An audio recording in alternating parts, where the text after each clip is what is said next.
Hello,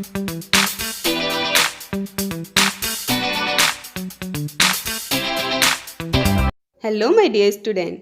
Welcome back in UDCA Children's Academy. Today we will learn second part of poem यह दंतुरित मुस्कान, जिसको लिखा है नागार्जुन जी ने. So फर्स्ट पार्ट में हमने जो कुछ भी समझा मैं उसे 1 मिनट में रिकैप करूँगी. So let's begin it. अभी तक हमने समझा था कि कवि ने किस तरह से उस बालक की दंतुरित मुस्कान अर्थात जिसमें छोटे छोटे दांत निकल रहे हों, उस समय जब वो मुस्कुराता है तो वह इतनी मोहक होती है कि किसी भी मरते हुए व्यक्ति के शरीर में नए प्राण भी डाल सकती है.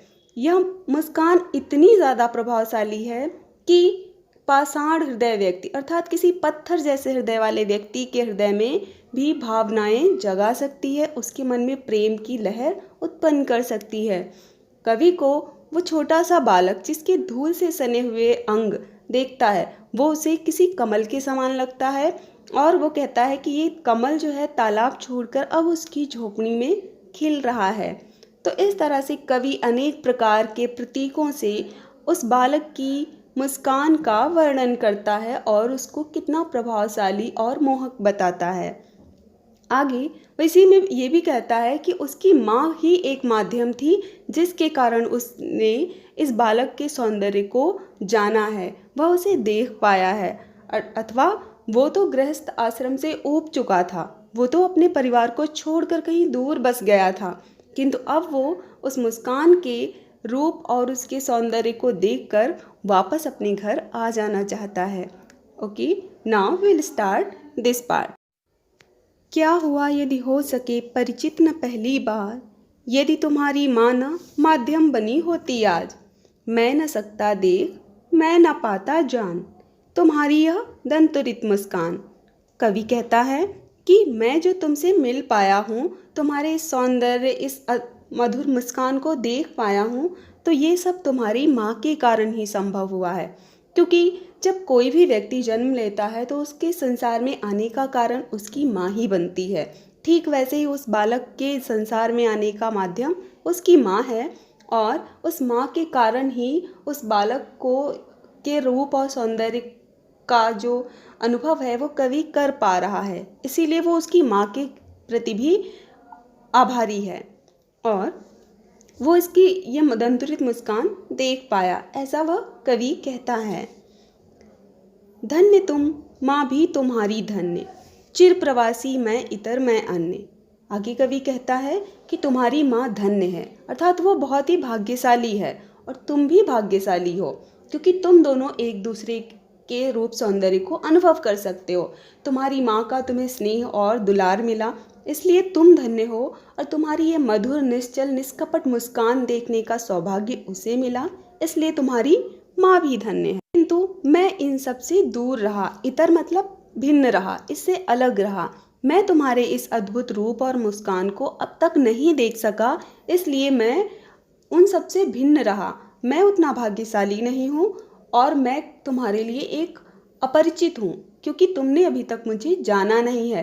अब तक तुमने सिर्फ अपनी माँ को ही देखा है, इसलिए वही तुम्हें अपनी और संबंधी लगती है, परिचित लगती है. मैं तो तुम्हारे लिए अपरिचित हूँ. इस अतिथि से प्रिय तुम्हारा क्या रहा संपर्क, उंगलियां माँ की कराती रही हैं मधुपर्क. अर्थात अब तक तुमने अपनी माँ की उंगलियों से ही पान किया है या जो भी आपको खिलाया गया है जैसे शहद या दूध, तो वो अब तक तुम्हारी माँ की उंगलियों से ही तुम्हें मिलता रहा है. इससे तो तुम्हारा कोई संपर्क ही नहीं रहा, अर्थात हम कभी पहले मिले नहीं, ना तुमने मुझे कभी जाना, इसलिए मैं तुम्हें किसी मेहमान अतिथि की तरह लगता हूँ. अतिथि अर्थात मेहमान. देखते तुम इधर कनखी मार और होती जबकि आंखें चार. अर्थात तुम मेरी तरफ जब भी देखते हो तो तिरछी नज़र से देखते हो और हम इसी बीच कभी कभी हमारी आंखें चार हो जाती हैं. आंखें चार होना एक मुहावरा है जिसका प्रयोग यहाँ पे हो गया है.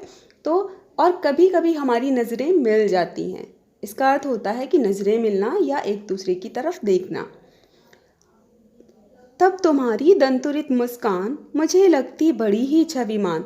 और तब तुम्हारी ये छोटे छोटे दांतों वाली मुस्कान मुझे बहुत ही सुंदर लगती है, मुझे बहुत ही प्यारी लगती है। तो जब भी बालक कनखी मारना अर्थात तिरछी नज़र से देखना, जब भी बालक तिरछी नज़र से कवि की तरफ देखता है, कवि को उसकी वो सुंदर मुस्कान और भी प्यारी लगने लगती है। तो गाइस, आई होप कि यू अंडरस्टूड दीज लाइन्स।